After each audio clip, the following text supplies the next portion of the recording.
Durante 17 anos da minha vida, eu vestia a camisa daquela empresa. Chegava antes de todos, saía por último. Perdi aniversários, deixei de acompanhar o crescimento do meu filho, me afastei da minha esposa, tudo em nome de um futuro melhor. Eu acreditava que fidelidade e esforço um dia seriam recompensados. Mas sabe, a vida tem um senso de ironia cruel. Eu me chamo Bruno, e até aquela sexta-feira eu era o coordenador sênior de operações de uma multinacional. Um homem comum, com sonhos grandes demais para uma conta bancária pequena demais. Acordei cedo como sempre. Fiz meu café amargo, como minha rotina. Beijei minha esposa ainda dormindo e abracei meu filho com aquela esperança muda de que todo o sacrifício um dia valeria a pena. Mas naquela manhã, algo no ar parecia diferente.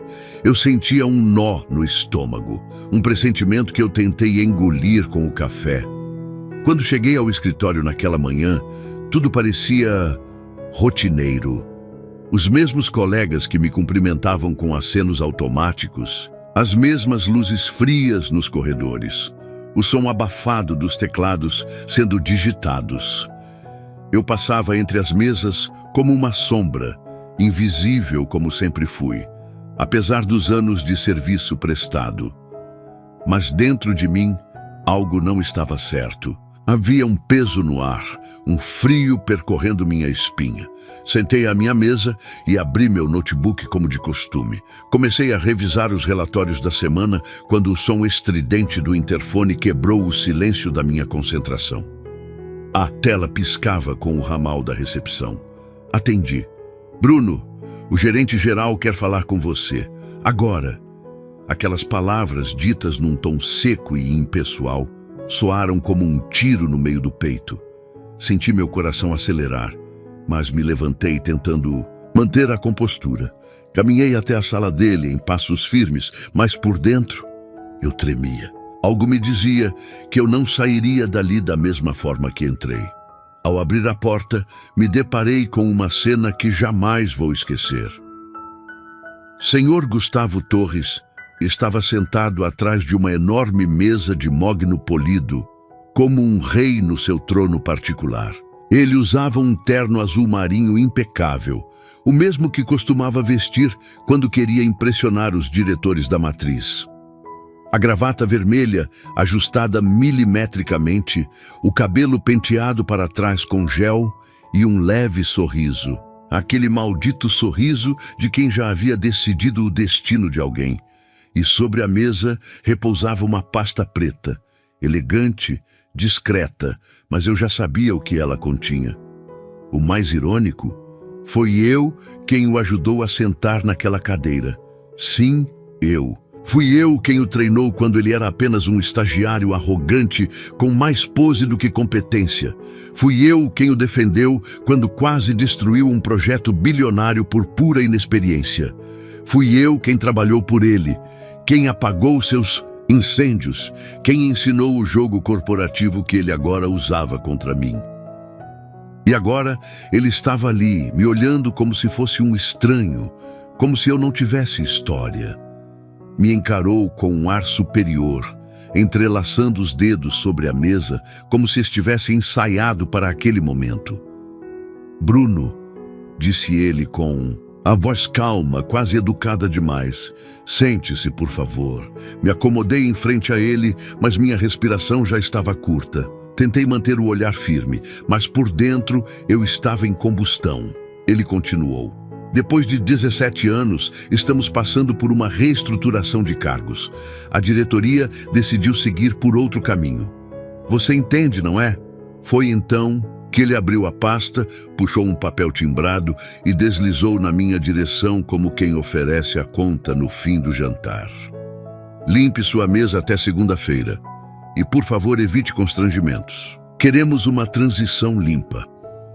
Transição limpa. A forma mais fria de dizer você não serve mais. Fiquei alguns segundos olhando para o papel, mas não li uma palavra. Só conseguia ouvir o som abafado do ar-condicionado. Minha cabeça girava. Um filme inteiro passou na minha mente. Noites virando relatórios, entregas no prazo, horas extras não pagas, elogios vazios e promessas de promoção que nunca chegaram.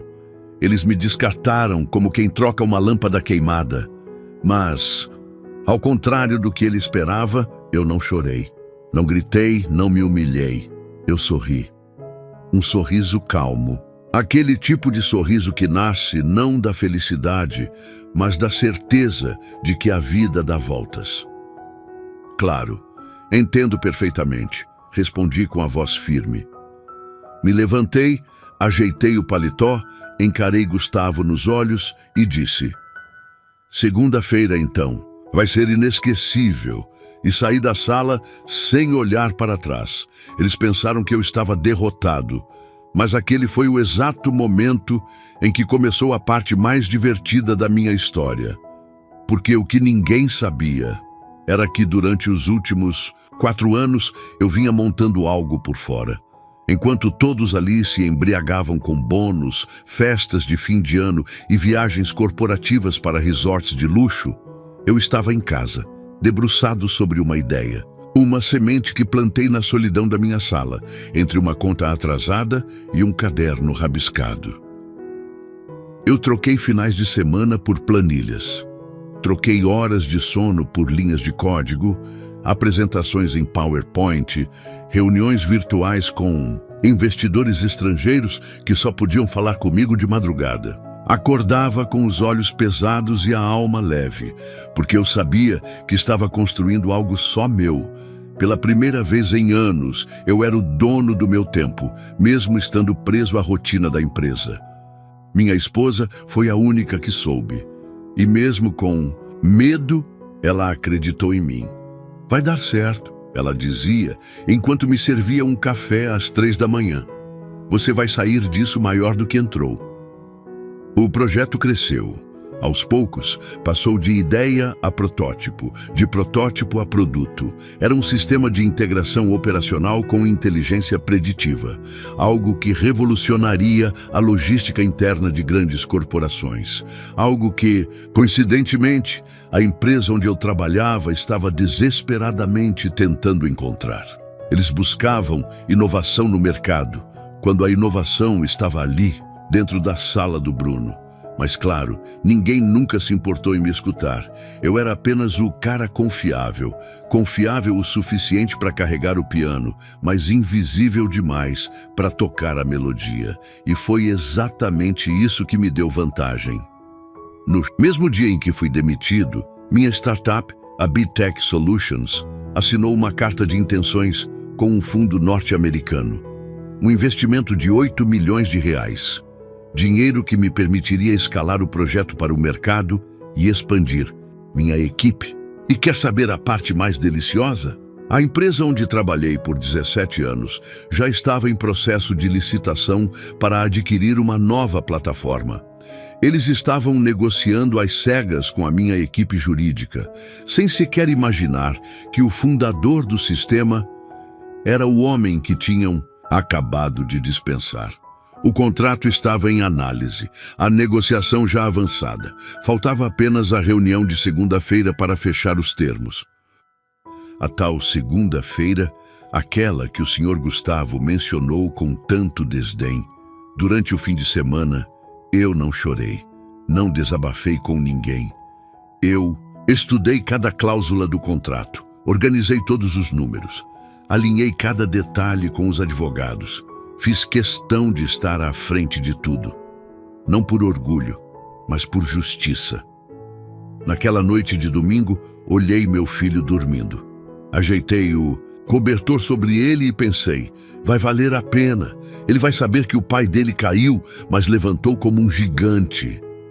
Acordei cedo na segunda, mas dessa vez não vesti o terno velho nem entrei pela porta dos fundos. Usei meu melhor blazer, camisa branca passada à mão, sapatos polidos. Entrei no prédio com a postura de quem nunca deveria ter sido subestimado. Cada passo meu ecoava nos corredores e parecia que todos se viravam, surpresos com minha presença. Fui direto à sala de reuniões principal. Lá estavam os diretores, os analistas, os gerentes, Todos reunidos para conhecer, enfim, o CEO da startup que eles haviam decidido contratar. Quando entrei, o silêncio tomou conta do ambiente. Os olhos se arregalaram, as bocas entreabertas. Ninguém conseguia reagir. Gustavo, sentado na ponta da mesa, empalideceu como quem vê um fantasma. Engoliu em seco, tentando manter a compostura. Bruno, ele sussurrou a voz trêmula. O que você está fazendo aqui?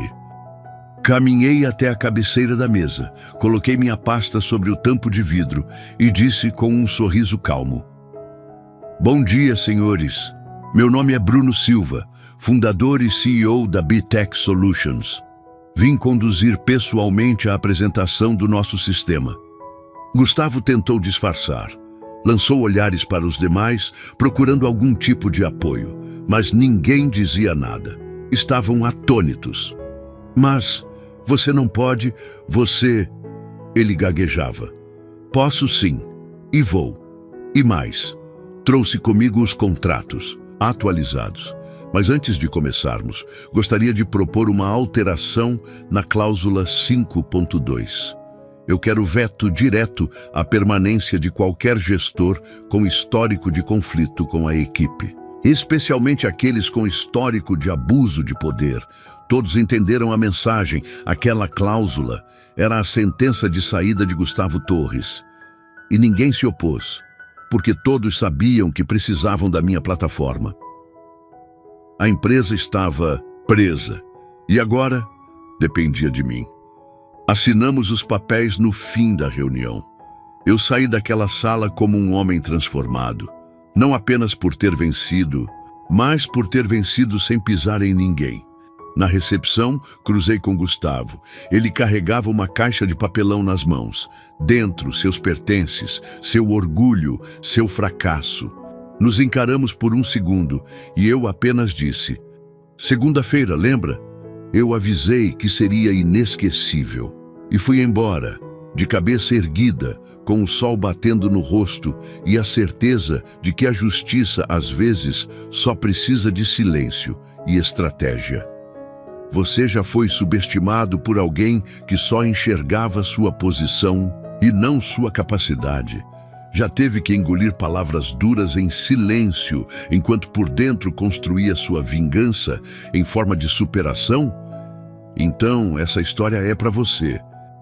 E se já passou por algo assim, compartilhe nos comentários. Quem sabe sua vitória também não inspire alguém hoje.